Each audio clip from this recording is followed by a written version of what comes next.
Welcome back to my channel Tanutisha লাইফস্টাইলে তোমাদের সবাইকে স্বাগত। তো দেখো সরস্বতী পুজোর দিনকে সকালবেলায় আমি, সোনা, ননি আর আছে আমাদের কাছে বৌদি আর ছোটো ননি, আমরা সবাই রেডি হয়ে গেছি। রেডি হয়ে ছোটাকে নিয়ে যাচ্ছি অঞ্জলি দিতে। তো আমাদের লুকগুলো তোমরা দেখে নাও আর কেমন হয়েছে কমেন্ট করে বলে দিও। আর প্রথমেই আমরা যেখানে গেলাম সেখানে হলো বর্তমানে আমার মেয়ের স্কুল রাধারানী নারী শিক্ষা মন্দির, আর এটা অতীতে ছিল আমার স্কুল। এই স্কুলেই আমি দীর্ঘ 5 থেকে 12 অবধি পড়াশোনা করেছি। পড়াশোনা করে এখান থেকেই পাশ করে বেরিয়ে আমি শান্তিপুর কলেজে পড়েছি। তো ভাবলাম যে সরস্বতী পুজোর দিনকে মেয়েরও স্কুল আর আমারও স্কুল, তো আমি হলো স্কুলের ঠাকুরটা আগে দর্শন করে নিই। তো চলো ভেতরে ঢুকছে, ওই দেখো ননি আর বৌদি আর সোনা ভেতরে ঢুকছে, তো আমিও ঢুকছি ভেতরে। তো আমাদের স্কুলটা এরকম, যেই গেটটা দেখলে ওই গেটটাতে টিফিন বেলায় গেটটা দিয়ে দেওয়া হয়, মানে যেই গেটটা দেখলে ওই দিয়ে ওখান দিয়ে আমরা হাত বাড়িয়ে বাড়িয়ে টিফিনের সময় টিফিন কিনতাম। তো মেয়ের বেলাতেও সেমই হয়, তো দেখতে খুব মজা লাগে। আমাদের বেলায় খুব কষ্ট হতো, কিন্তু এখন দেখতে খুব মজা লাগে। তো দেখো সরস্বতী ঠাকুরটাকে দেখে নাও। আর আমাদের স্কুলের ঠাকুরের কিন্তু একটু অন্যরকম লুক, মানে 4টে হাত। সাধারণত সরস্বতী ঠাকুরের 2টো হাতই হয়, কিন্তু আমাদের রাধারানী স্কুলের ঠাকুরের 4টে হাত। তো লাল পা শাড়ি পরিয়ে দিয়েছে। আমাদের স্কুলের ড্রেসেরও কালারও লাল আর সাদা, তো সেই জন্যই মা লাল পা সাদা শাড়ি পরেন এই স্কুলে। আর সোনাকে দেখো কি দারুণ লাগছে, সোনাকে যেন মনে হচ্ছে জ্যান্ত সরস্বতী। তো আমার তো ভীষণ ভালো লাগছে মা হয়ে। মায়ের মুখে কি বলে প্রশংসা করতে নেই, কিন্তু আমি করেই ফেললাম। তো আমি ঠাকুরটাকে প্রণাম করলাম, করে বললাম আমার ছেলে মেয়েকে একটু বিদ্যা দাও, বুদ্ধি দাও। তো তারপরে আমি চলে এলাম সোনা যেখানে অঞ্জলি দেবে সেখানে, আমার দাদাদের ক্লাবে। তো এখানকার সরস্বতী ঠাকুরটাও কিন্তু দারুণ, দেখো মূর্তিটা দারুণ। আর এই দেখো আমার দাদা এই প্যান্ডেলটা নিজের হাতে বানিয়েছে। প্যান্ডেলটা কিন্তু দারুণ লাগছে, সাদার ওপর সাদা থার্মোকল দিয়ে বানিয়েছে, দারুণ লাগছে। আর সোনা না ভয় পাচ্ছিল, ভাবছে বোধহয় ওর মা ওকে ছেড়ে দিয়ে চলে গেল, ওই জন্য বারবার পিছন দিকে তাকাচ্ছিল।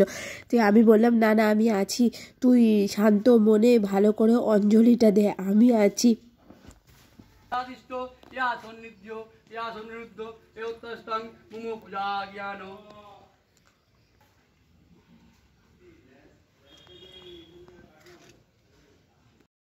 তো বাড়ি চলে এসেছি আমরা, দেখো বাড়িতে এসে চেঞ্জ করে নিয়েছি। আর মাকে বলছি খেতে দিতে, প্রচণ্ড খিদে পেয়ে গেছে। আর সোনাকে দেখো, ওর তো কাপড় ছাড়ার কোনো নামই নেই, ওই কাপড় চোপড় পরেই বসে পড়েছে। তো চলো এবার ভাত টাত খাই। আর গতকালকে যে অনুষ্ঠান হয়েছিল, মানে আগের দিনকার ডাল আর শুক্তো ছিল, আর মা রান্না করেছে আজকে বেগুন ভাজা আর কি করেছে ডিমের কষা। আমার মায়ের হাতে ডিমের কষা না দারুণ লাগে। তো এটাই হলো আজকে আমাদের দুপুরের লাঞ্চ। হালকা খাবারই খেলাম, কেননা সারাদিন খাওয়া দাওয়া নেই, ঘোরাঘুরি হয়েছে ওই কারণের জন্য। আর শরীরটাও খুব একটা ভালো লাগছিল না, সেই জন্য এই লাইট খাবারটাই খেয়েছি আজকে। তো সন্ধ্যাবেলায় সোনার অত্যাচারে আমাকে আবার বেরোতে হয়েছে, তো আমি আর শাড়িটারি চেঞ্জ করিনি, মানে অন্য শাড়ি পরিনি, এই শাড়িটা পরে বেরিয়ে পড়েছি। আর এসেছিলাম এখানে ক্লাবে। ননির শরীরটা ভালো ছিল না, ননিকে নিয়ে আসিনি, তো আমারও আসার খুব একটা ইচ্ছা ছিল না, সোনার জন্যই নিয়ে আসলাম। তো দেখো ওই দেখো সোনার লুক, সন্ধ্যাবেলায় সোনা এরকম সেজেছে, বেশ ভালোই লাগছিল।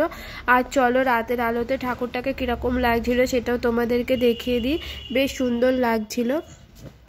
আর আমাকে এ বেলাতে কেমন লাগছে একবার কমেন্ট করে বলে দিও। আমি কিছুই চেঞ্জ করিনি, যেই কানের দুলটা ছিল সেই কানের দুলটাই পরেছি, সেই শাড়িটাই পরেছি। তো এখানে সোনা ছোট্ট একটা কবিতা বলবে, সেই জন্য আরও আসা। তো ঠাকুরটাকে আরও একবার দেখিয়ে দিলাম তোমাদেরকে ভালো করে আলোর মধ্যে। আর এখানে ছোট্ট একটা অনুষ্ঠান হচ্ছিল, একজন নাচলো, একটা ছোট্ট নাটক হলো, সোনা একটা কবিতা বললো। তো এইসবের জন্যই এখানে এসেছিলাম। দিদি কেন এখানে কবিতা বলতে যাবে?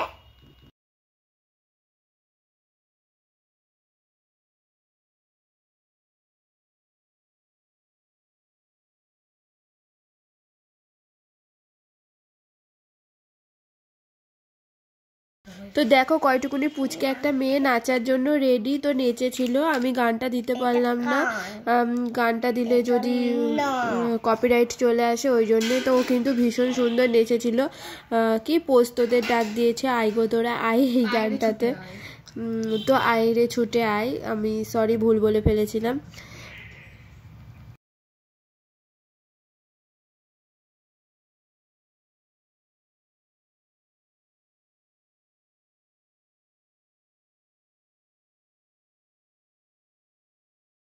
তোমরা কেন নাম রাখোনি আমার নামে শহরের রাস্তার? তবে এইসব রাস্তা কাদের নামে? তাদের তো চিনি না। একদিন থার্ড খেতে দাঁড়ানো একজন মানুষ নিজের থেকে আরো অনেক লম্বা হয়ে উঠে গলা তুলে বলবে, তোমরা যারা কোনোদিনও কাদা জল মাখনি, মাটিতে শোনোনি কোনো আওয়াজ, ডাটা করবার তুমি সেটা করো। আচ্ছা কর্তাবাবু, যাও। আচ্ছা, আমি আমি আমি একটা ব্রাহ্মণ ডেকে নিয়ে আসি। এইটা হচ্ছে আমাদের 3টি চরিত্রের একটি চরিত্র, যেটা আমি করলাম, মানে ওই ছেলেটি। এইবার ও ব্রাহ্মণ ডাকতে গেল এবং ব্রাহ্মণ আসবে, তারপরে মূল ঘটনায় আমরা পৌঁছবো। দেন তারপর আমরা চলে এসেছি ফুচকা আর পকোড়া খাবো বলে। আর আজকে ফুচকাটা খাইয়েছে বৌদি, আমি কোনো টাকা পয়সা খরচা করিনি। আর পকোড়াটা খাইয়েছে সোনার কাছে জমানো কিছু টাকা ছিল, তো সোনা বললো চলো ওই টাকাটা থেকে তোমাদেরকে পকোড়া খাওয়াবো। তো ওরা ফুচকা খেতে এসে দেখছে আলু মাখা শেষ হয়ে গেছে। তো অবশেষে অনেকক্ষণ দাঁড়ানোর পরে যেই ফুচকাওয়ালা উনি আলু টালু মেখে ওদেরকে দিল ফুচকা। প্রথমে ভেবেছিলাম ওরা 10 টাকার করে ফুচকা খেয়েছে, তারপর জানলাম যে ওরা 20 টাকার করে ফুচকা খেয়েছে।